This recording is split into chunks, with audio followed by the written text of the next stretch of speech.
Uncle কেমন আছেন? এটা কি ধরনের তুমি ঠাড়া মারা কথা বললা? আমি তোমার আঙ্কেল হই না। আসলে তুমি জানো না মনে হয় যে আমার বাবা যে মেম্বার সে আমাকে তালাক দিছে, মানে মানে ত্যায্য করছে, সরি। তাহলে তুমি বুঝছো তো যে তোমার আমার সাথে মানে কি রিলেশন। আমি কিন্তু তোমার আঙ্কেল হই না। এই ধরনের ঠাড়া মারার কথা বললো না, ভাইয়া হই। তুমি আমাকে ভাইয়া বলে ডাকবা, ঠিক আছে? যদিও তোমার ভাই আমার ফুফুর সাথে প্রেম করে, কিন্তু তুমি ওই নেটওয়ার্কিংটা টেনো না। কারণ হচ্ছে আমাকে তো ত্যায্য করে দিছে, ঠিক আছে? তো ত্যায্য যদি করছে তাহলে আমি তোমার কি হই? ভাইয়া। ওই ভাইয়া না কিন্তু, যে ভাইয়া হচ্ছে তোমার ওই যে বিয়ে করা যাবে না, এই এই ধরনের ভাইয়া না। কিন্তু তুমি ব্যাপারটা মনে হয় বোঝো একটু একটু, আমি জানি। ওই ধরনের ভাইয়া যে যে ধরনের ভাইয়া সব কিছু হবে, বিয়ের সাথে সব হবে, ঠিক আছে? আর হচ্ছে এই তুমি কোথায় যাচ্ছ বলো? বান্ধবীর বাসায়। বান্ধবীর বাসায়?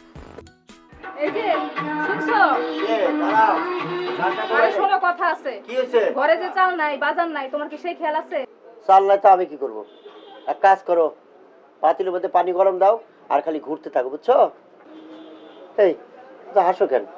এত হাসি করতে আসে? হ্যাঁ, হাসি আসে কই থেকে? মানে এই হাসি দেখেই তো তুমি আমারে বিয়া করছিলা।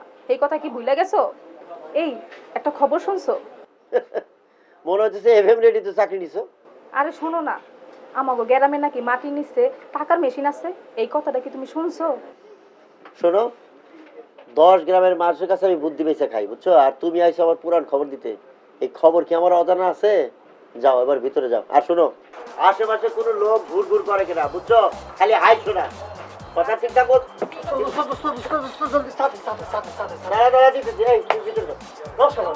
যাও যাও ভিতরে যাও, পরে নমস্কার দিও। আচ্ছা বন্ধু, তোমার তো অস্থির অস্থির লাগতেছে কিছুর জন্য? তুই কেমন বললি আমি অস্থির? কি বলবো বন্ধু, আমি এলাম বুদ্ধির সাগর। এই 10 গ্রামের মানুষ আমার বুদ্ধিতে চলাফেরা করে, আর তুমি আমারে কইতেছো কেমনে জানলা? বেশি দেরি করা যাবে না, হাতে অনেক কাজ আছে, জলদি চা দে। আচ্ছা বন্ধু, এই যে যে মেশিনটার কথা বললা, মেশিনটা কিরকম দেখতে? কতটুকু লম্বা, বড় নাকি ছোট?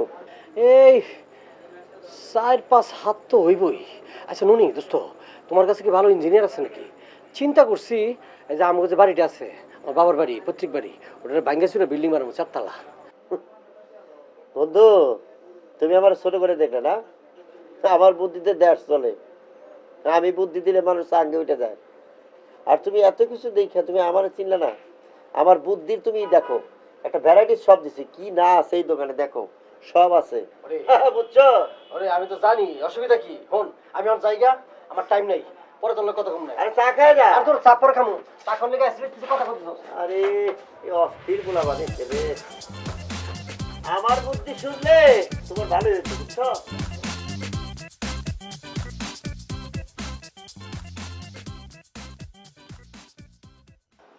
শুনতাছি মেম্বার রাস্তা সহ জমিটা কিনতে চায়, আবার হাসানও কিনতে চায়। মনে হইতাছে মেশিনটা আমার জমিতেই আছে। কিন্তু আমি যে শুনলাম হাসান ভাইয়ের বাসায় নাকি মেশিন পাইছে। আরে সব ধাপ্পাবাজি, মাটি খুইরা কিচ্ছু পায় নাই। এখন সিস্টেম করে আমার জমি কিনতে চাইতেছে। আমার এক কথা, আমি জমি বেচুম না।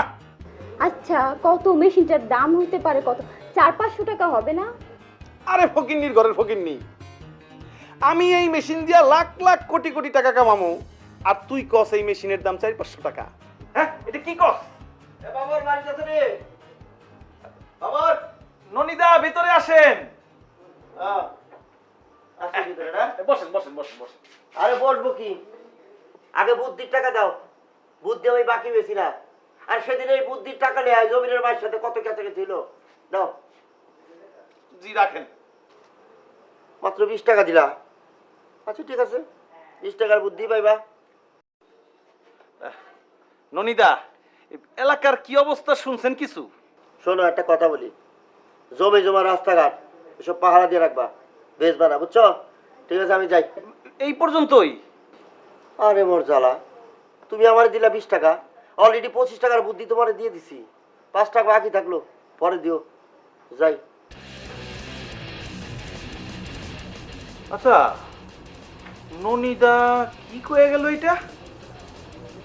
তোমার কি বুদ্ধি আছে? বুদ্ধি থাকলে এইভাবে ঘরে বসে থাকতাম? যাও তাড়াতাড়ি যাও, জমি পাহারা দাও।